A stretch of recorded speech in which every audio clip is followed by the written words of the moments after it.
Desde mediados de los años 20 del siglo pasado, los coches híbridos estuvieron fuera de la palestra durante muchos años. Hay que esperar hasta mediados de los años 60, cuando empieza la humanidad a darse cuenta de las consecuencias de la contaminación y que se está volviendo incontrolable. En 1966, el Congreso de Estados Unidos recomienda el uso de coches eléctricos para reducir la contaminación ambiental. La industria empieza a moverse tímidamente, pues no es fácil dar un paso así de grande. Más o menos por aquel entonces, el ingeniero Victor Wook dijo que el futuro no estaba en el motor eléctrico, sino en el híbrido gasolina eléctrico, lo que le valió bastantes críticas. En 1969, General Motors muestra tres prototipos de microcoche, uno eléctrico, otro híbrido y otro solo a gasolina. Las prestaciones sonaban muy futurísticas, así como sus cifras en general, pero no fueron más que demostradores tecnológicos avanzados para la época. Los modelos 100% eléctricos demostraban que quedaba mucho por hacer. Las baterías daban prestaciones muy pobres y muy poca autonomía, así que los híbridos eran la alternativa más viable. En 1970 se emite la Clean Air Act en Estados Unidos, que pide reducir las emisiones un 95% para 1976. Datos muy alejados de la realidad hoy en día, pero que para aquel entonces eran optimistas. Poco después, se produce un incentivo muy grande para la investigación de la propulsión alternativa, la crisis del petróleo de 1973. Las imágenes de colas kilométricas para reposar gasolina dieron la vuelta al mundo y dieron un aviso a Occidente. Dependían demasiado del petróleo y debían buscar las formas de ser más autosuficientes y reducir su inmenso gasto. Entre 1968 y 1971, tres científicos investigaron sobre combinaciones de sistemas híbridos. Baruch Bergman, George H. Held y Neil A. Richardson desarrollaron y patentaron un sistema de transmisión electromecánica que conseguía más eficiencia utilizando un motor pequeño de combustión interna. Muchas de sus ideas se han utilizado en híbridos modernos. La alemana Volkswagen desarrolló en 1973 el Volkswagen Taxi, que se mostró en salones de Estados Unidos principalmente.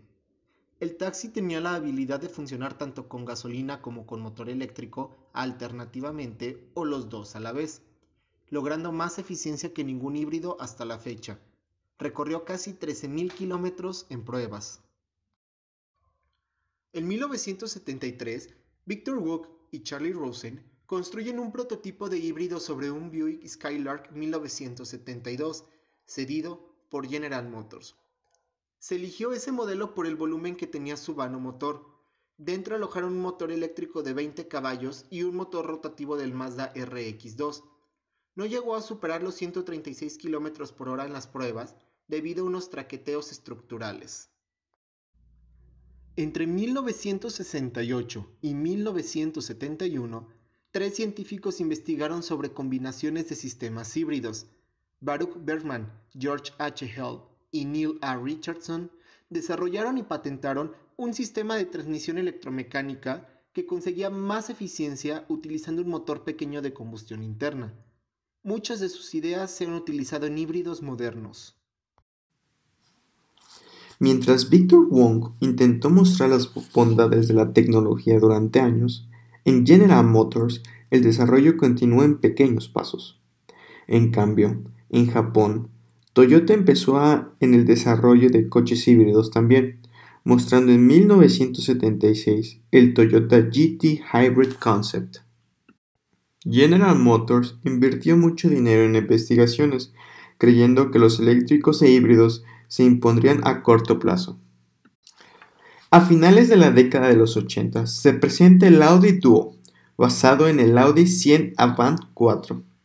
Tenía un motor eléctrico de 12.6 caballos vapor para el eje trasero y un motor de 2.3 de 5 cilindros para el eje delantero, con baterías de níquel-cadmio. Volvo, en 1993, muestra un prototipo denominado Environmental Concept Car. equipado con 349 kilómetros de baterías de níquel-cadmio y era un híbrido en serie y de rango extendido. Es finalmente Toyota el que lanza en mercado japonés el Toyota Prius en diciembre de 1997.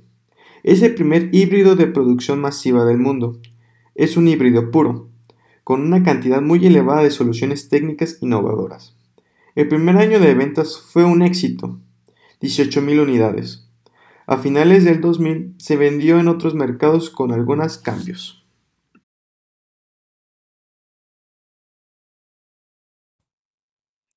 ¿Qué es un vehículo híbrido? Un vehículo híbrido eléctrico es un coche de propulsión mixta que combina un motor eléctrico y un motor de combustión interna. El sistema híbrido eléctrico permite recoger y reutilizar la energía cinética que se escapa en forma de calor al frenar, gracias al uso de frenos regenerativos.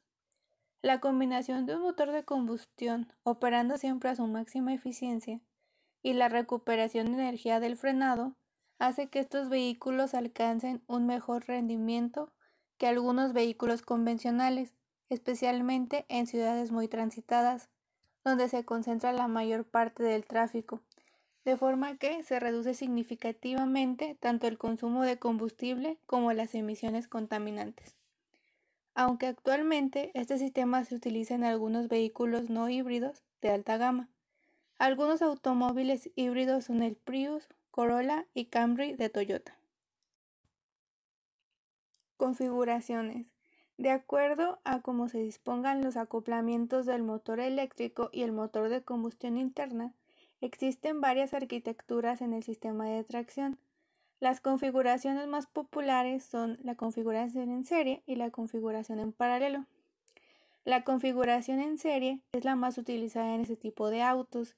En esta configuración el motor eléctrico es el encargado de impulsar el vehículo, mientras que el motor de combustión interna se acopla a un generador.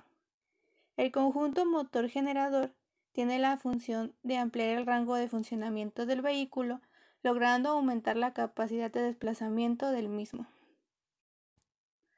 Los componentes principales de un vehículo híbrido son tanque de gasolina, motor de combustión interna, generador eléctrico, inversor o convertidor, motor eléctrico, banco de baterías, cargador de batería y transmisión. Funcionamiento. Para una configuración en serie, el motor eléctrico es alimentado por dos tipos de fuentes de energía eléctrica para impulsar el vehículo. Estas son una fuente de energía unidireccional, el tanque de gasolina, y un convertidor de energía unidireccional, un motor de combustión interna, que se encarga de realizar la combustión. A su vez, el motor de combustión interna se acopla a un generador eléctrico, que es el encargado de transformar la energía mecánica transmitida por el motor de combustión interna en energía eléctrica. A la salida del generador, se conecta con un bus de potencia DC a través de un convertidor electrónico, un inversor bidireccional, encargado de convertir la corriente alterna que sale del generador a corriente continua, a su vez conectado a un banco de baterías, donde se almacena la corriente continua, cargando la batería, permitiendo que el vehículo avance. La transmisión híbrida serie proviene originalmente de un vehículo eléctrico en el que se agrega un motor generador adicional para ampliar el rango operativo que está limitado por la densidad de energía pobre de las baterías. Para una configuración en paralelo, el motor suministra su energía mecánica directamente a las ruedas, en una forma similar a un vehículo convencional con motor de combustión. El motor es asistido por un motor eléctrico que está acoplado mecánicamente al eje. Las energías de los motores de combustión interna y eléctrico se acoplan juntas mediante un acoplamiento mecánico. En ambas configuraciones, la batería puede ser recargada por el motor y generador a medida que el vehículo se desplaza, de forma que la batería no necesita ser tan grande como aquella empleada en vehículos eléctricos. Cuando hablamos de un auto híbrido nos referimos a usar dos o más fuentes de potencia distintas para generar movimiento. Actualmente para su construcción se utiliza la patente del ingeniero Victor Vought, conocido como el padre del coche híbrido. Los más comunes son los llamados híbridos paralelos, donde dos fuentes, una eléctrica y otra de combustión interna, trabajan por separado o al mismo tiempo. O los llamados en serie, donde el motor a gasolina funciona para generar electricidad y así alimentar a la fuente eléctrica. El reto era construir un auto que ahorrara gasolina y ganara más velocidad con un motor pequeño, uno eléctrico y un gran par de baterías que hicieran girar las ruedas. Pues se requieran cerca de 205 kilogramos de baterías para almacenar tanta energía como 2 litros de gasolina. Por eso existe un dispositivo inteligente que comunica el motor eléctrico, el de gasolina y el cargador de batería. Se llama dispositivo divisor de potencia. Una serie de engranajes conducen una cadena que está conectada al eje que maneja las ruedas del auto. Es una interacción entre los engranajes la que determina cuánto combustible queman. Una forma de funcionamiento es cuando comienzas a circular el motor eléctrico, gira el engranaje exterior y eso le da velocidad sin desperdiciar una gota de gasolina. Una vez que ganas velocidad, el motor a gasolina inicia su participación. Todo pasa por el divisor de potencia. Los engranajes comienzan a girar aumentando la potencia del auto. También existe un engranaje central que está conectado a un generador que carga las baterías o envía potencia extra al motor eléctrico. El cambio es tan suave que el conductor apenas lo sentirá. Lo único que cambia es el monitor que indica qué fuente de energía está trabajando.